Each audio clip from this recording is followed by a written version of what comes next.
Welcome to the channel. I'm Jenny, and I just completed a 30-day BBBE challenge where I only consumed beef, butter, bacon, and eggs. I'd already been living a carnivore lifestyle for 7 months when I began this challenge, but I was a little scared because it seemed really restrictive to me. But surprisingly, I enjoyed myself, and I can't wait to share my results with you. A disclaimer before we get started, I am not a doctor, a scientist, or a scientific researcher. Please do not take any of this information as personal medical advice. This is strictly educational. Also, I don't think the carnivore diet is the only healthy way to eat. I think people need to focus on real whole foods and cut sugar, vegetable seed oils, and ultra-processed foods from their diets. So please don't take this as me saying that, oh, veganism is bad, or oh, you can't do Mediterranean or anything like that. I do not believe that. I think there's people out there that can do vegan and vegetarian and Mediterranean, paleo, all of these different diets you can be healthy on all of them. It really boils down to the individual. What works for me doesn't necessarily work for you and vice versa. So I think we need to get away from being as like militant and like angry and just like taking nutritional philosophies as like religious beliefs almost. Like I've experienced in making these videos, people getting like super freaking angry about just everything. And I don't feel like in any of my content, I have ever tried to come across as being like, carnivore is the only freaking healthy way. You have to only eat meat. You know, I'm not like that. I do not believe that. So please do not misconstrue what I'm saying. I'm literally just doing a carnivore diet experiment on myself and gathering data, getting as many data points as I can, and sharing that with you guys. You will take that information and do what you will with it. But just please don't think that I'm saying like, you have to do this diet. You need to figure out what's right for you. Let's start with going over what I ate and drank, and then we will look at some predictions that I made on day 1 of this challenge. And then we'll move into my results with before and after weight, measurements, and blood work. During this challenge, I consumed a bunch of different cuts of meat. I had ribeye, sirloin, ground beef, chuck eye steaks, filet mignon, quick steaks, beef sticks, and skirt steak. I consumed anywhere between 3 to 7 eggs per day, and I always cooked everything in either bacon grease or butter. I always put about a tablespoon of butter on any steak that I'm eating, and I always cook my eggs in butter. I ate bacon several times a week, and I would eat 6 to 9 slices at a time. I didn't find it particularly hard to stick to those 4 food items. The only difficult part for me was not eating, every other pork item besides bacon. We eat a lot of pork in our house, so that was the hardest part. I know a lot of people, when they do this challenge, they use bacon as a catch-all term for all pork items, but the first time I tried BBB&E, I really wanted to just do the bacon. Now, admittedly, I did have pork ribs one time, and I also had a piece of my boy's breakfast sausage one time, but other than that, it was just the bacon.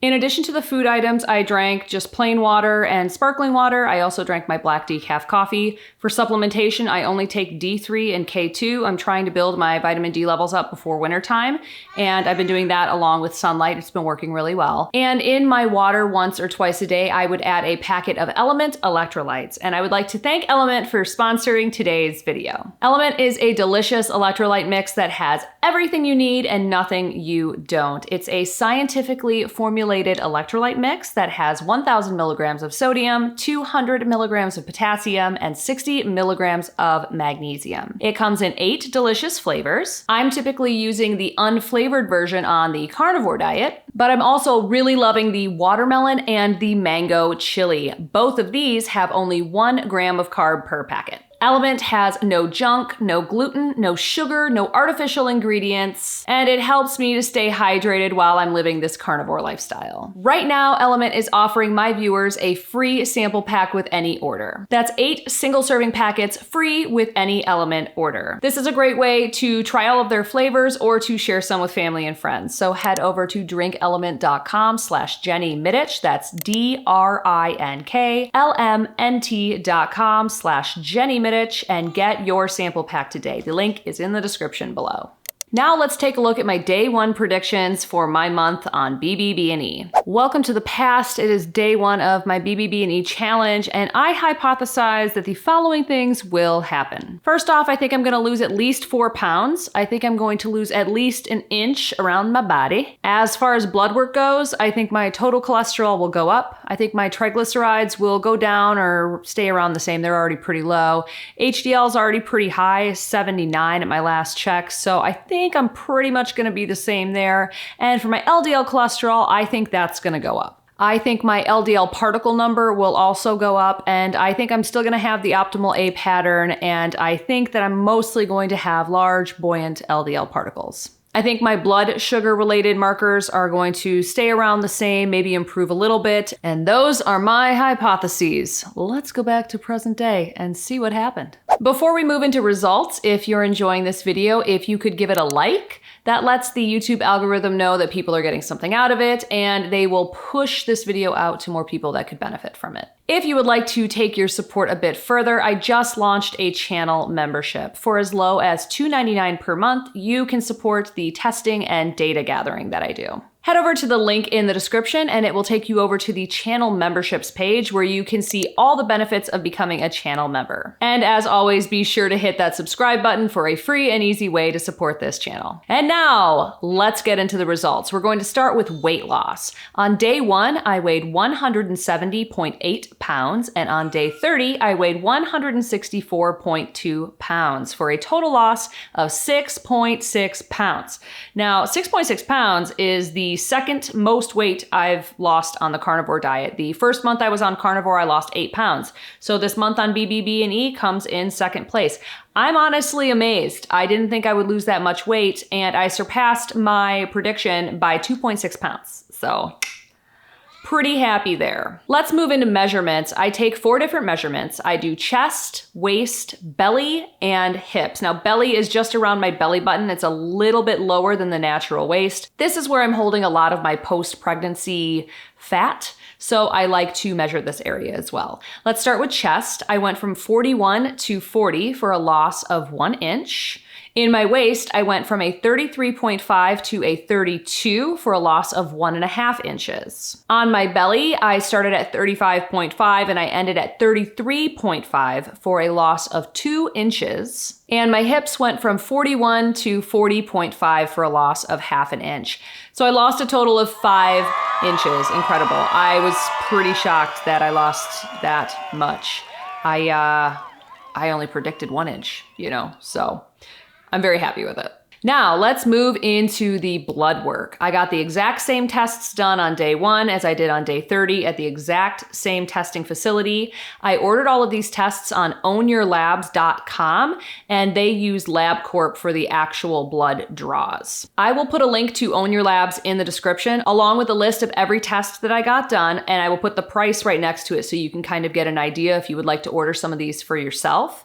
And these were all self-pay. I did not use insurance for any of these tests. It cost about $125 each time I did testing, so I spent a total of $250. I got a standard lipid panel, an advanced lipid panel, or a lipid particle size test, and some blood sugar markers. I'd been following a carnivore lifestyle for about 7 months before I started BBBE, so my blood work already reflected that high-fat, very low-carb diet. If you'd like to see a full video on my blood work after 6 months on the carnivore diet, I will link that video at the end and in the description below. But for now, let's compare my blood work before and after a month of BBBE, starting with a standard lipid panel. What I'll do is I'll put them both up on the screen, I'll go over the numbers, and then we will talk about the numbers. First, my total cholesterol went from a 262 to a 246. My HDL cholesterol went from 79 to 71. My LDL cholesterol went from a 173 to a 164. My triglycerides went from 65 to 64. And then my remnant cholesterol, now that's not on here, but what you do is you take your total cholesterol and you subtract your LDL and your HDL, and you're left with your remnant cholesterol. So my remnant cholesterol went from 10 to 11. I also have some ratios that we calculated here. My triglyceride to HDL ratio ratio went from a 0.82 to a 0.9, and my total cholesterol to HDL ratio went from a 3.31 to a 3.46. So what am I looking for on my standard lipid panel? Well, I would like my HDL to be above 50. I want my triglycerides to be below 80, and I want my remnant cholesterol to be below 16. So all of my numbers are doing very well. We did have a little bit of movement. The only prediction that I got right for the standard lipid panel was my triglycerides. It went down by 1 point. Woohoo. I'm getting my blood work done like once a month for data gathering purposes for this carnivore diet experiment, and also to share these results with you guys and all of these different, challenges that I'm doing. So I'm intimately aware of my range of cholesterol levels and blood sugar and all my levels, really. I know what my sweet spots are. And as long as I am within the certain range that I'm looking for, HDL above 50, triglycerides below 80, so on and so forth, I'm not super concerned that I had a little bit of movement there. The HDL going from 79 to 71, I'm not happy, but it's not like it's the worst thing on the planet. It's still 71, and that's really, really, really good. So you're going to see that. If you test your blood more often, you're going to see that you have variance. It's influenced by so many different things, and there's so many things we don't know about it still. It's not like we know everything there is to know about cholesterol. So I'm happy with these numbers. They are well within range, well within healthy range, I should say, and that's great. A lot of people are concerned about LDL cholesterol, so let's talk about that for a minute. When a person goes on a low-carb diet, different things can happen to their LDL cholesterol numbers. They can see it go up, they can see it go down, they can see it stay the same. And same with total cholesterol. It can go up, go down, stay the same. For me personally, I've seen my LDL cholesterol ramping up as I have continued on the carnivore diet.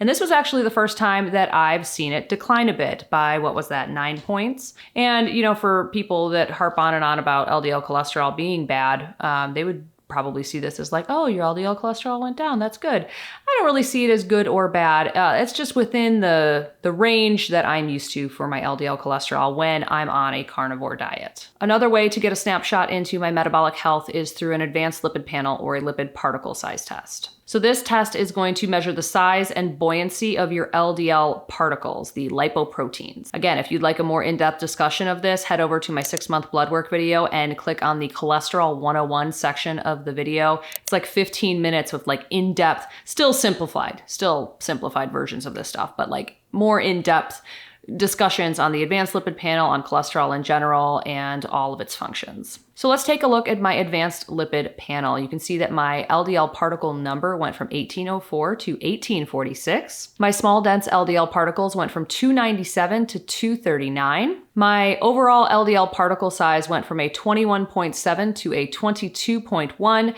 and I remained in the optimal A pattern. All of my predictions fell in line with the actual results, though I was pretty excited about the large reduction in small, dense LDL particles. It went from a 297 to a 239, so that's awesome. And I was really happy to see that the size of the large, buoyant LDL particles increased.